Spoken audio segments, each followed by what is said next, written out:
విజయనగరం జిల్లాలో మద్యం వ్యాపారులు నిలువు దోపిడీకి పాల్పడుతున్నారు.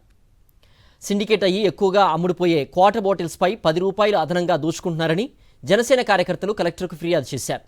మద్యం వ్యాపారులు మండలాల వారీగా సిండికేట్ అయ్యి గ్రామాల వారీగా బెల్ట్ షాపులు నిర్వహిస్తున్నారని ఆరోపించారు. దీనికి ఎక్సైజ్ అధికారులు సహకరిస్తున్నారన్నారు. ప్రతి మద్యం బాటిల్పై సిండికేట్ ముద్ర వేస్తున్నారని, సిండికేట్ ముద్ర ఉంటే బెల్ట్ షాపులపై ఎక్సైజ్ అధికారులు కేసులు పెట్టడం లేదని ఆరోపించారు. నియోజకవర్గాల్లో ఎమ్మెల్యేలకు ఫిర్యాదు చేసినా పట్టించుకోనందని కలెక్టర్కు ఫిర్యాదు చేశామన్నారు.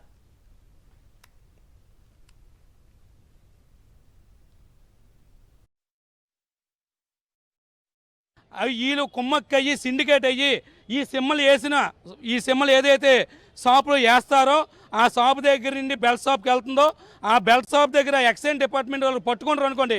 ఈ సిమ్మలు చూడగానే అయ్యో దీంట్లో అన్ని మనకు వచ్చిన కమిషను ఈ బాటిల్ పక్కన పెట్టేసి ఏదైతే సిమ్మలు లేదో కేసులు బుక్ చేస్తున్నారు.